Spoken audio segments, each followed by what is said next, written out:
intro? You got an intro? Yep. What's your intro? You're doing it. You're the guest. Why would I do the intro? It's your show.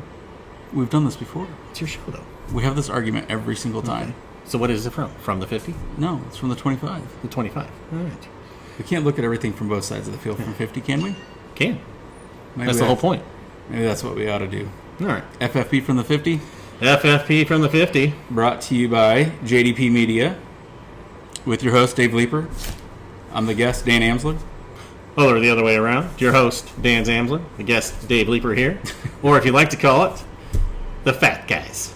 And I'm talking PHAT. Look that up, you young pups. Pretty hot. You can tell from Pretty the sweat. hot and tempting. Yeah, And that is right there. tell Wipe from the that sweat glistening. off that brow. Yeah. And you're good to go. Sizzling. Yeah, sizzling. Yep. Could be BPHAT. Big, pretty hot and tempting. Woo-hoo, doggies. Yeah. All right. Oh, well, I think we're here today to talk a little bit about foosball, as you can tell. Fantasy foosball. No, fantasy football. Fantasy I'm sorry. foosball. Fantasy foosball. We don't Yeah. talk about real football. We're not qualified for that. That's true. That's true. We don't talk about real football. Yeah, just the fantasy stuff. Just the fantasy stuff. The not real life stuff. Yes. No. So what do we want to get started with? All right, so we're going to do another series. If you've been paying attention this year, I've been doing a lot of series with Pat and Joe. Patrick. I need to call him Patrick. He says he doesn't care. I think it sounds better with Pat. Patrick. Yep. But anyway, I'm here with Dave. You guys remember Dave. He used to be a regular on this channel. Are we about to get back into? Who knows? It's always live action here around this neighborhood. You never know what's going on at the park. It's why you just don't want to miss an episode of this channel either. Two PHAT guys. Mm-hmm. PHAT. That's pretty hot and tempting. PHAT guys out here in the garage talking the not real football. Not real football. Just fantasy. Fantasy life. Yeah, but I mean, who are we to complain? Yeah, that's right. What can you complain? It's a nice breeze. It's a nice night. Gorgeous breeze. It's not 120 degrees out here, so you can't complain. We're not in Satan's armpit right now. Oh, man. Yeah, you ain't kidding. Look at that guy going by. He's just zooming. Yeah, that's the other thing. If you're watching local PD, they fly down this road. Yep. So just let you know. All right. Anyways, so we're going to talk about fantasy football. It's a little early, though. Just to give you a heads up, we can't do too much because, training camps are just getting started. And tonight is the official kickoff with the Hall of Fame Bowl. Yep. I'm still in college mode. Hall of Fame Bowl. It's the Hall of Fame game. See, look at that mistake. By the way, if you're wondering, this guy, Hall of Fame right here. Best center around. Olin Kreutz. Best center in the Bears football history. They could use him right now. That's right. You know why? Because he's a BMF, and I'm not going to tell you what that is. You can figure that out on your own. So, anyways, there you go. Got my little plug out there. Sorry about that. No worries. All right, so it is too early to start talking about player specifics. Depth charts haven't even come out yet. We're just in the first week of actual camp with CADS. The one thing that I do want to talk about, non-player specific, is the art of the trade. And I've made a video like this out here before. I'd like to go ahead and do it again. It's a lot easier to have a conversation about it than it is just me droning on. So, which is very true. And from experience in the art of the trade or my history with trading, you will have your people that have no idea what they're trying to trade to. You will have those people that act like car salesmen. And it is extremely rough to deal with those people because they just have no idea what the value of anything is. So from that point... Or they do and they're hoping you don't. Yes. Sorry. And no offense to people that sell cars or anything. It was just kind of a pun. I don't want to copyright, all that fun stuff. Let's not alienate the 0.05% of our audience. The 0.05%. It meant more 0.05%. Probably. More likely. So, no worries. But the first thing, and we've played with players, and I'm not going to mention names. We talked about specific names on a lot of stories out here, but I do play in a lot of leagues with the same people year after year after year after year. Now that's changed because I've been doing it since 2008. That's nearly 2 decades worth of fantasy football, and I've had players come and go and people that I've competed against that I don't anymore. But there are people out there that make the first cardinal sin of trading, and that's trade just for the sake of trading. So I just really to get that feeling like, ooh, I got something. And everybody else is going in for it. I want to do it too. I want it too. So the first thing I want to talk about, the first thing with the art of the trade is deciding whether or not you even need to, or if what you can, if you want, can be obtained through waivers, through free agency, where you can truly just give up the worst player on your team to go out and get somebody better. So the first thing I would say, Dave, and correct me if you disagree, but the first thing is just to take a true look at your team and be honest about where you're at, be honest about what your needs are.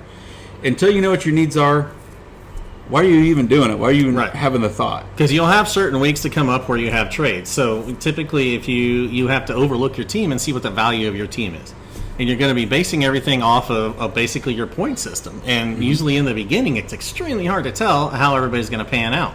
You could have a Christian McCaffrey as your number one running back who breaks a leg or something. Tears his Achilles. Yeah, something, whatever the anything, issues are. anything can happen.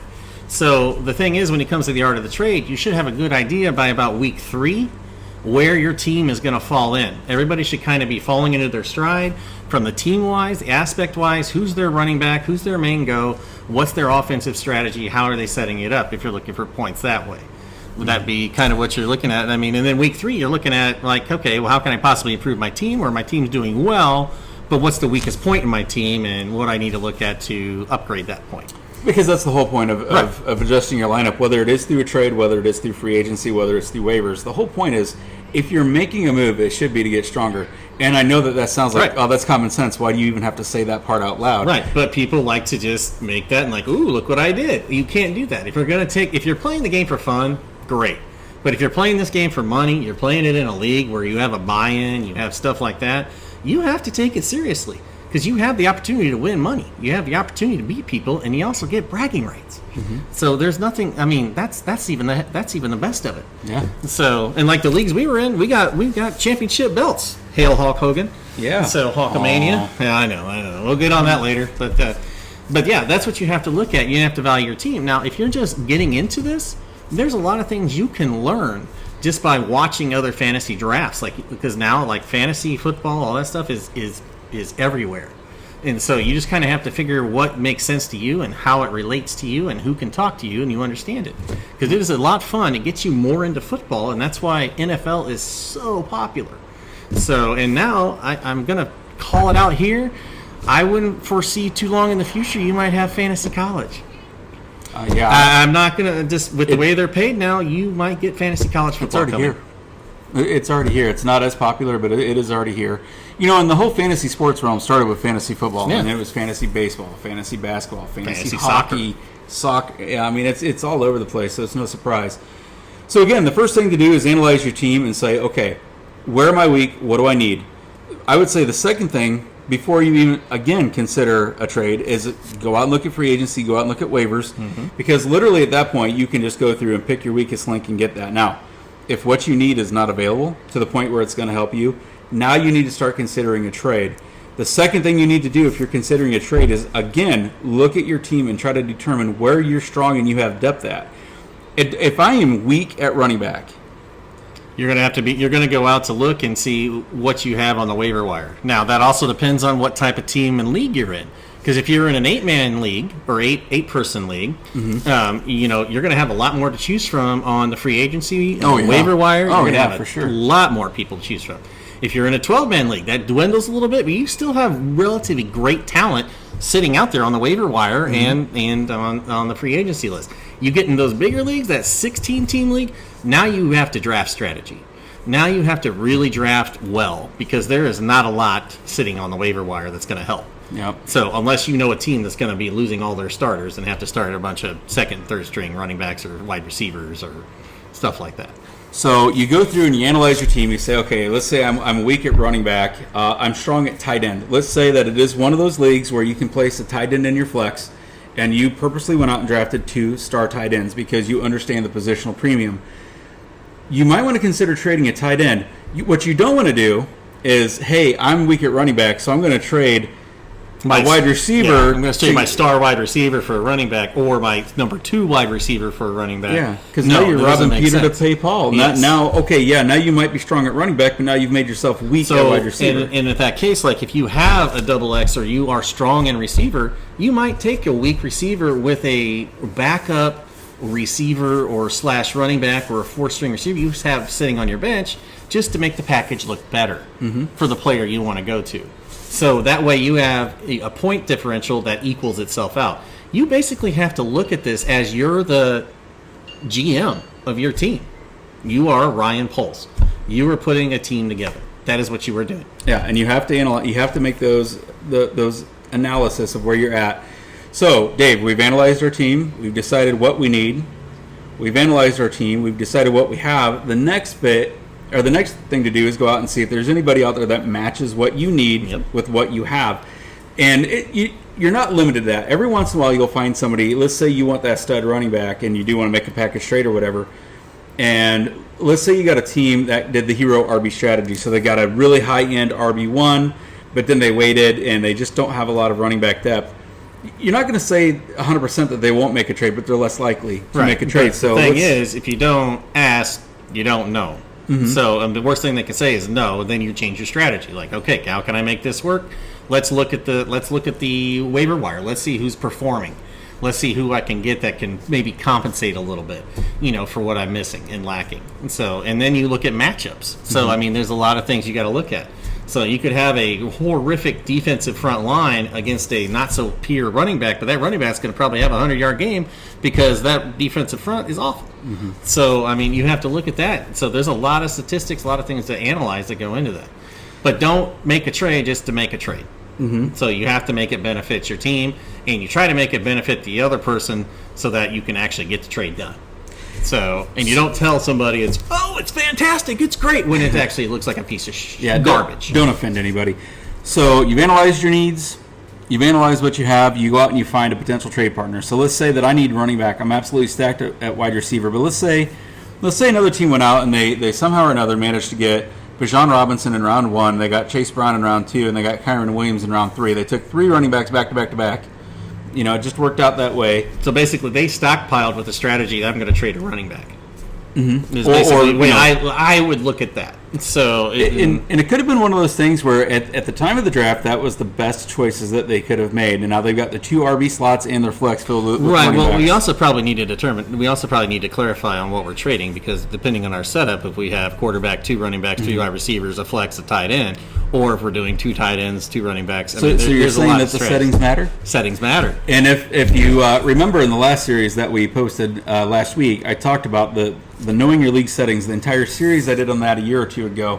Go back in the history of this channel, watch those videos, because we actually addressed that.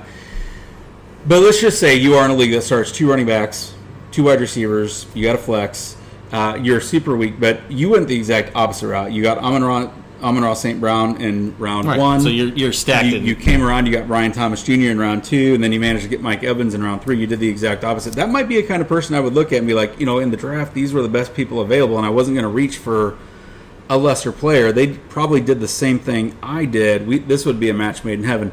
They have 3 running backs that are great. I have 3 wide receivers that are great, and they basically will even pair match. So like you can kind of see, like, I'm going to offer one, he may or she may want somebody else, but at the same time you're kind of like, okay, we're pretty evenly matched, and I want this guy. So you may offer him a Chase, or you may offer him a Ryan, and he wants a Mike. So it just kind of depends. Yeah. So, and that's fine, because they're all pretty much equal. So you're not really losing out. So unless you dig down deep to it, then you're just overthinking shit. And sometimes too, you have to be smart with how you do things, because you cannot always expect an apples to apples, right? Straight up value. You have to look long-term benefit too. Yeah. So you have to look at upside. I guess, and how you constructed your roster, right? You got to look. So, maybe I wanted CeeDee Lamb for, let's say that it's a Kyren Williams, but I may only be able to get, let's say that I can't get Kyren Williams for CeeDee Lamb. I mean, obviously, that's not going to happen. But can you get a Justin Jefferson's for a CeeDee Lamb? That's a different, we're still position for position, but I mean, you got to remember that you're not always going to have shared value. Or is it a Swift for it could for be. a CeeDee Lamb? Could be. I mean, that's a bit of a... It's a bit of a stretch, but if you're stacked and you need it, then you're going to get the balance. It's not always... And that's where those I'm going to package a couple guys for that one guy. So, you might package your second and your third round pick to get a guy's first and fifth. And if you really want to look at it, if you follow the NFL draft, they have values for every position and every trade. So that's what you kind of have to look at for your team. So you're going to have to put a value on your team.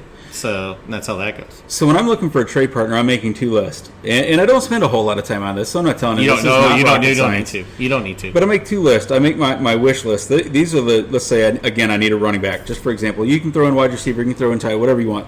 this is my wish list. These are the guys that I wish that I could get. I go and I look to see who has those players. If they don't look like trade partners, if it doesn't look like it's going to be a good match, again, I don't rule it out. But I do want to go back out, reanalyze the league, and try to find somebody who is stacked opposite of what I am. Yes. So I make two lists, the one that I want and then the one that's probably more likely.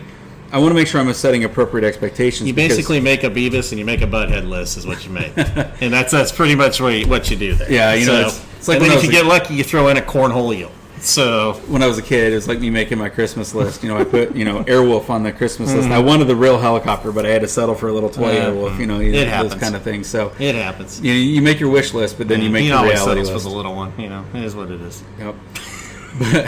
But it's a family-friendly show. Oh, hey now. You're an all-star. Get your game on. Oh, buddy, we're going to go play. All right. So we've done that. Now, the worst thing that you can do is, and I hate this when people do this, I've had people that call me because they know I'm willing to make trades. Every year I make multiple trades. They will call me and they'll say, hey, I want so-and-so from your team. I need more depth. And then it's just radio silence. Okay. That's not the art of trading. That's not a proposal. That's just you saying, hey, I want your guy. Yeah, that's like, okay, what are you offering? Like, give me something here to work with. Give me some communication. And I've started doing this, and it's not to be a jerk, but I've started doing this. If somebody reaches out to me and says, hey, you've got so-and-so, I'm interested in that player. I'll either not respond at all, or I'll respond, hey, you've got so-and-so, I really want that player, and I make sure it's super lopsided because I'm sending a message. Mm-hmm. I'm not trying to fleece anybody, and I'm so sick and tired of people thinking that you have to win the trade. The best trades that are made are the ones where both teams win. Right. If it becomes really lopsided, either the league gets really mad, or that person will never trade with you again. Right. And if you're in a league where you play with the same people year after year after year, they'll catch on pretty they'll quickly. catch on. You don't want that reputation. If you're going to call somebody and propose a trade, make sure that you start off by setting that expectation or that desire. Dave, you have CeeDee Lamb. I am really weak at wide receiver, or I would like to be stronger at wide receiver. You have a guy that I'm interested in. You can say, what is the cost? Okay, how do you value that player? Mm-hmm. And then let it be at that. But don't just say, I want a player, and then that's it. Like, okay, that's just a statement. So that's he would propose, like, he's asking me, he would like CeeDee Lamb. Mm-hmm. And so, but he would say, I'm going to offer you this for CeeDee Lamb is what I think CeeDee Lamb is worth. Mm-hmm. So basically that says he's setting a value for your player. So he has offered this player for CeeDee Lamb. So what it comes down to me now is he just didn't say you wanted my player. Now there's actually a legitimate value on the table. Or, so, again, if I'm afraid of offending you. Yeah. If I'm afraid of offending the other everybody's person, sensitive now. Well, sorry. But at the same time, like, if you're going to go for a player's first round pick, like, don't go into it and be a moron. Yeah. Don't sit there and offer your 7th and 8th round picks and try to tell them it's magic beans. Mm-hmm.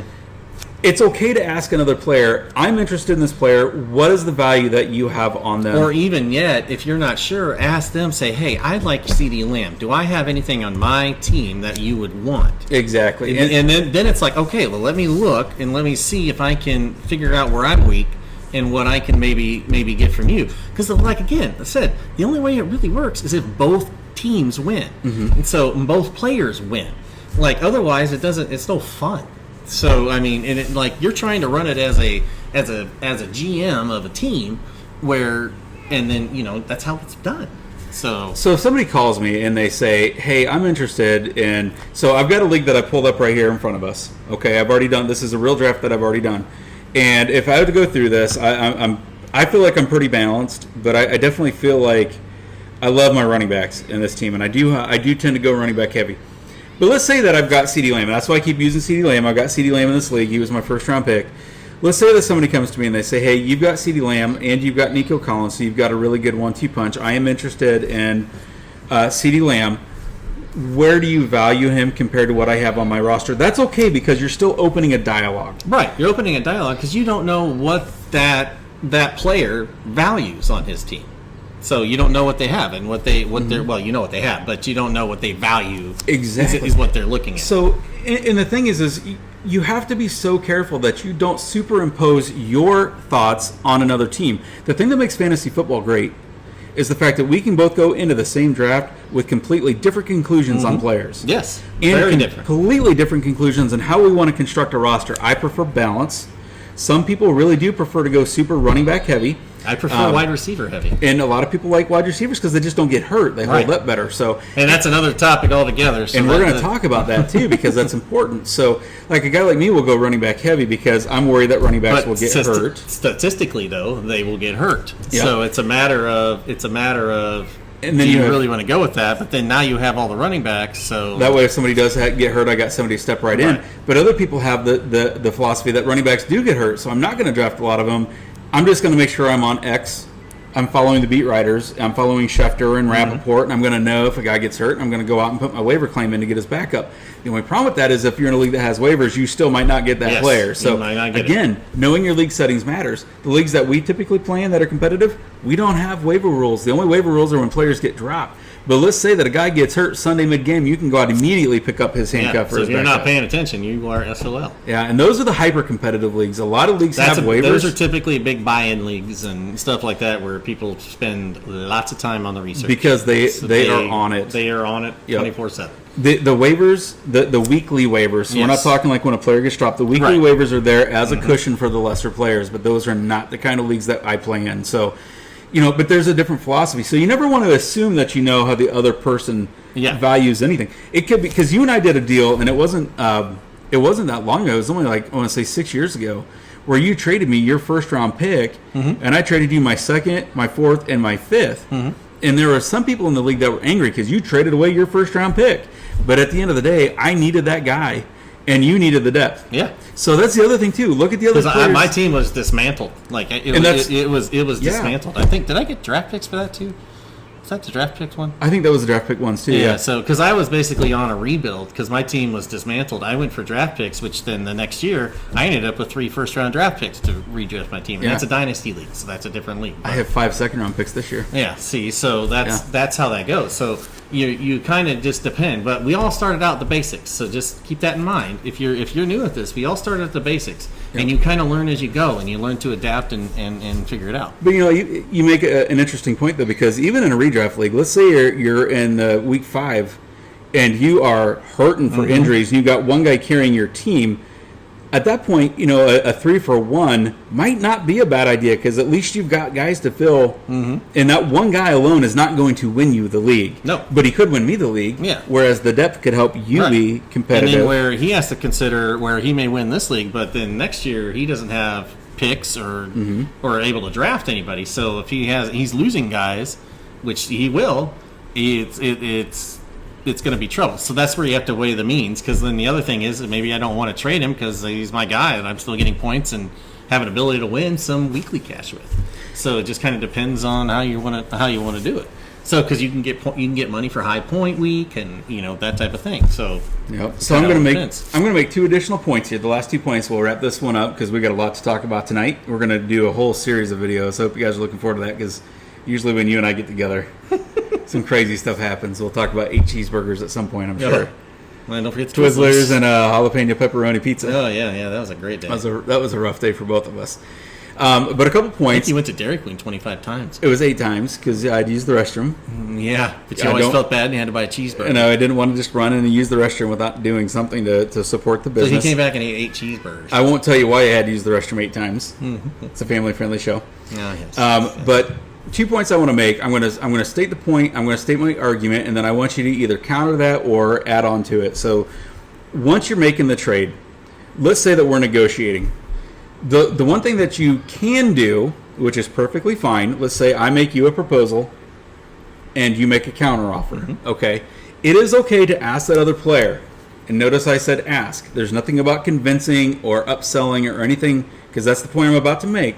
It is okay to ask that other player, why do you think that this is a fair value trade? What are you seeing? What are your thoughts? It's okay to ask that. What it's not okay to do is what we have other players do, where they will literally try to convince you that their garbage is gold. It's the half-eaten head of lettuce is fantastic.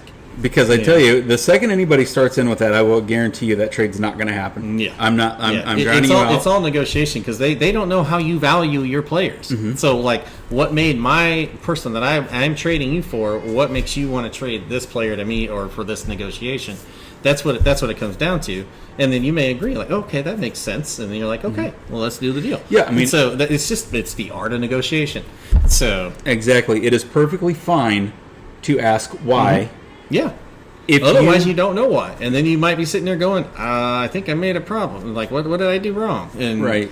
and, And the thing is, too, is maybe somebody will say something that you haven't thought of, and you're like, okay, all right, yeah, okay. Now I'm a little bit more excited about this, or at least I'm. yes, it makes sense. But if So- you just sit there and you rail on that person and you talk about how crappy their players are versus how great your players are and how they're getting a deal and all that, no, you're coming across as a used car salesman, and more importantly, you're insulting my intelligence. yeah, Don't do that. I won't trade with you if you do that. I guarantee you that'll be the fastest way to lose my business. that is true. All right. Second thing, once the trade is complete, if you go around gloating, cocky, oh, I just fleeced this other person. Nobody is going to want to trade with you. You are slime. Yes, You Yes. are slime. yes. Nobody wants to be I made. don't even have anything to say. It's like dirty dog water. I mean, it is what it is. Nobody wants to feel like they're being put down, made fun of, and I guarantee you, you're not going to get my business or anybody, not just mine, anybody. Because if I see somebody do that Oh, to yeah. somebody else, then Oh, yeah. I'm going to know they're going to talk that way about me behind my My back. whole goal will be to beat you. Yeah, I mean, all you're going to do at that point is turn a league against you. Don't do that. Again, it is okay to have conversations. Oh, yes. You should have conversations, and it's okay to counter and counter and counter and Hey, counter. you know what's great? The best word in the world? No, And if you don't ask, what's the answer always going to be? I don't know. It's never going to be yes. It's never going to be Yeah. yes, and it's never going to be no because you won't know because you didn't ask.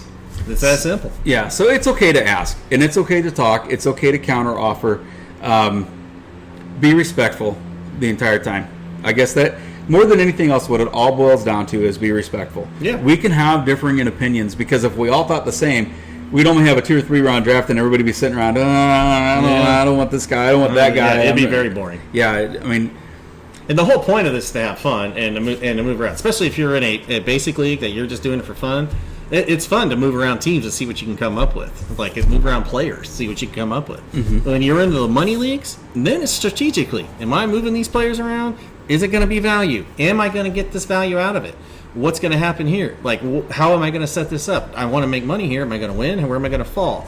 Like, there's all sorts of things that go into those money leagues, the big money leagues, because you see those advertised, and like these are hardcore players, and that's what they spend their time on. Yeah. So, but if you're doing it for fun, like I said, it's fun to kind of negotiate, be able to get that trade talk in, and kind of understand how you can play the game, and basically have fun with it.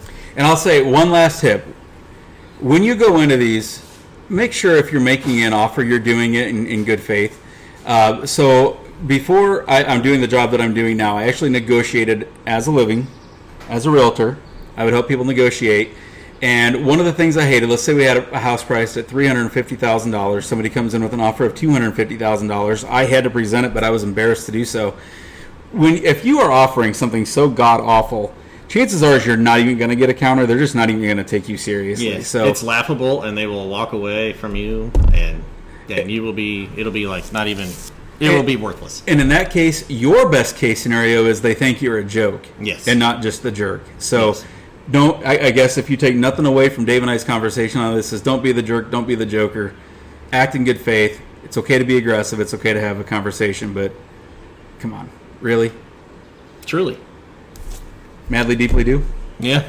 Pretty All right. much. Anything All else, right. Dave? Olin Kreutz, Hall of Fame. He should have already been in there. He should have. All right, everybody. Thank you so much for joining us for this video. We're going to come back and we've got a lot to discuss. We're going to. In fact, you know what I'm going to do? This is what we're going to do. We're going to issue this entire series chronologically as we film them, and you'll watch the sunshine out here in the park behind us get dimmer and dimmer and dimmer throughout the night. Okie dokie. All right. Anything else on this one? No, I'm good. I'm good. All right. That's a wrap. I tell you what the next one's going to be about, but we got so much to talk about. It's going to just have to be a tease. All right. Man, I don't like teases. Yeah, you do. Yeah, you do. Maybe. All right, everybody. See you on the next one. Giggity, giggity.